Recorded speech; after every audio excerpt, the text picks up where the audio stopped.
And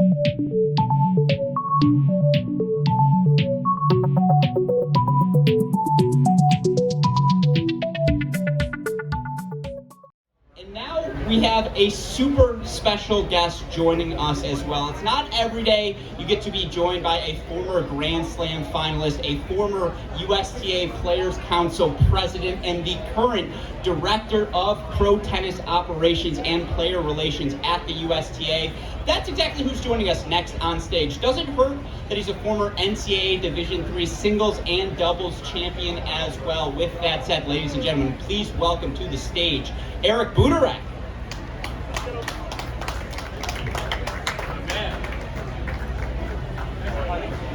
I know. It's good to be here. How's everybody doing today?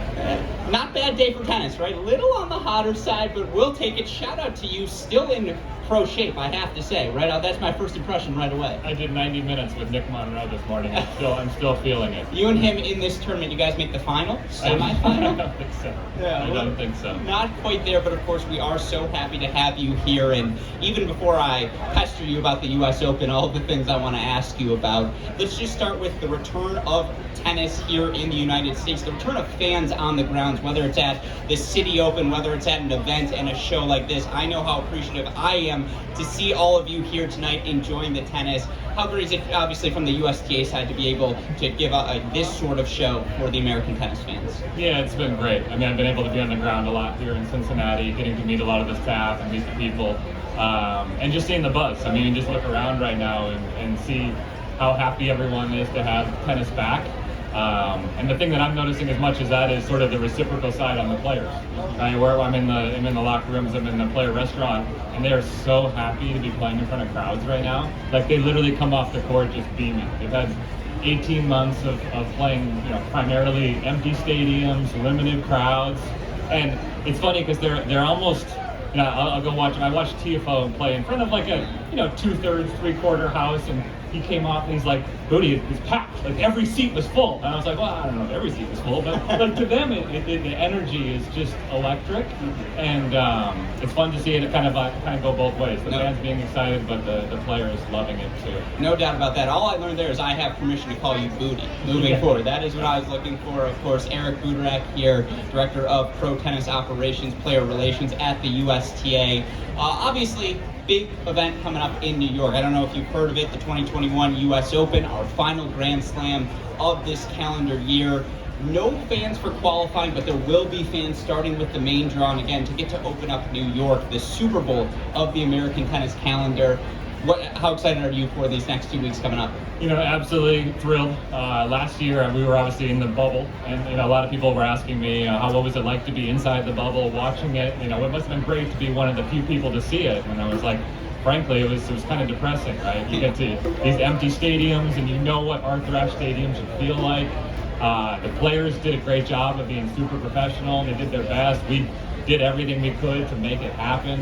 A lot went into planning the event, but again, it's just not the same without the people in the crowd. And I mean, to have 23,000 people back in Arthur Ashe Stadium, I can't wait to be there next week and see it all come together. There is nothing more eerie than an empty tennis stadium. It's too much space, and you're just like, where are the fans? I miss everything. When you hear that serve echo go up into the top row, you're like, this is too much. But obviously, we learned the news. Unfortunately, no Roger Federer, no Rafael Nadal in New York this year.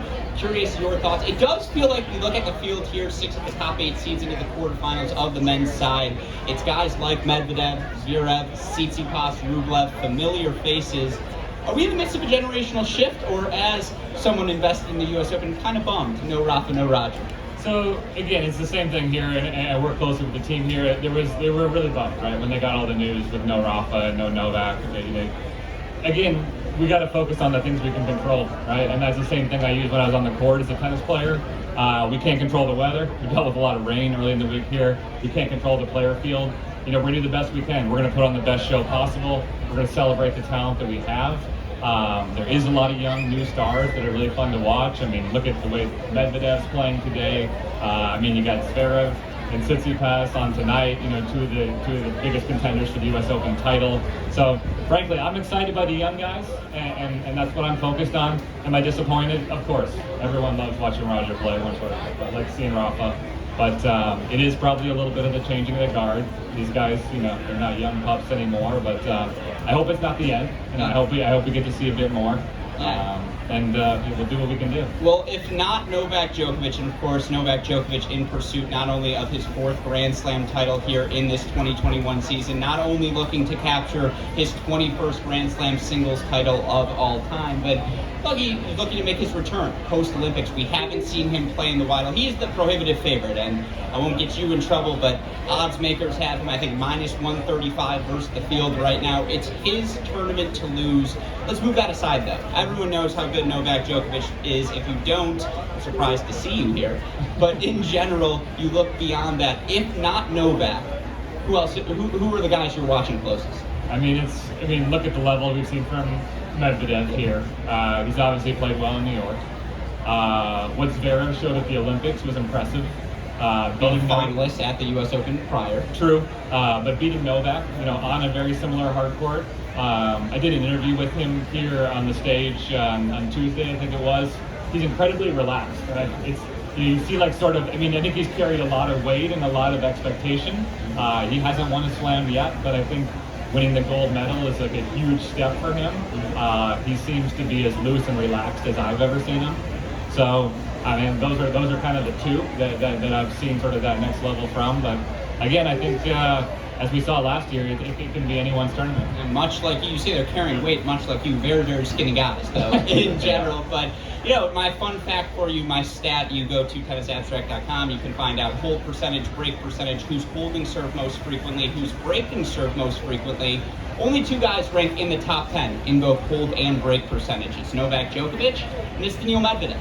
So I think when the numbers reflect what your eyes are seeing in a sport like tennis, usually that means there's some truth to everything going on. But one final question I want to ask you before I go, because wild cards are always such an interesting question, and the USTA wild cards for the US Open came out.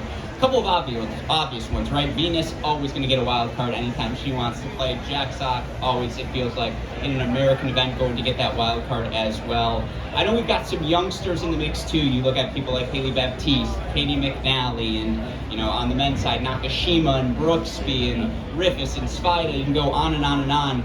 Your thoughts on this young group of Americans, both on the men's and women's side, and the state of American tennis heading into the 2020s? Yeah, you ran through the whole list there. Ann Lee, semifinalist Chicago with Claire Liu. There's another 2. We can talk about any of them. I think on the men's side, it was probably the summer of Brooksby and Nakashima, right? If you look at the results and kind of who were the 2 names that we were talking about week in and week out. I think Nakashima's consistency was really impressive to be able to do that multiple weeks in a row. I think Brooksby's fight and grit really impressed a lot of people. Me, I hadn't seen him play just a little bit, but kind of watching just the way he carried himself on court was really, really cool. On the women's side, we have local Katie McNally. She hasn't had the best summer, I know, but she did make the 3rd round at the U.S. Open before, so I've gotten to know her a little bit here. Yeah. But love it. So again, I think that she could be, we could see great things from her at the U.S. Open as well. Yeah, it should be a super, super fun tournament. Well, last questions for you here. Obviously, we've got a fantastic home stretch here to this Western and Southern Open. You've got 2 matches here tonight in Zverev versus Casper Ruud, FA versus Tsitsipas. You've also got Pliskova versus Badosa, Teichmann versus Bencic. I want to ask you for predictions there, but more broadly, looking at this week's event, who's taking home the Western and Southern Open titles? I'm not getting into predictions, but honestly, we were sitting in the scheduling room, a couple days ago, and we're kind of trying to put together how it's all going to work out, and we were really eyeing Friday night, right? And we're just like, what's that going to line up like? There was a lot of talent, especially in the men's side in the bottom half of the draw. Lost Osaka yesterday, which, hey, that's how it goes, right? That's why people come and watch tennis, because you don't know who's going to win. But again, like we said tonight, you got huge stars on both courts, and I was just hoping the crowd was going to turn out, and from what I'm looking around, it looks like they're here to see some really good tennis. Yeah, absolutely. Well, then we do have a Cincinnati crowd. When you come to Cincinnati, there's one question on everyone's mind I'll ask you. Skyline Chili, overrated, underrated, properly rated? I had it once in college, and it was a bit intense. It's a lot. I'm It's a sort lot. of a pretty heavy salad, vegetarian sushi guy, so I don't know that I would have the tolerance for a skyline chili. Yeah, you go just the beans. Yeah, you're good on the beans. That's perfect. But I don't think I would digest Yeah. it well. I saw the video of how they make it. I don't think it's for me. you got to stay in playing shape. There's no doubt about that. But again, ladies and gentlemen, please give it up one more time for Eric Butorac.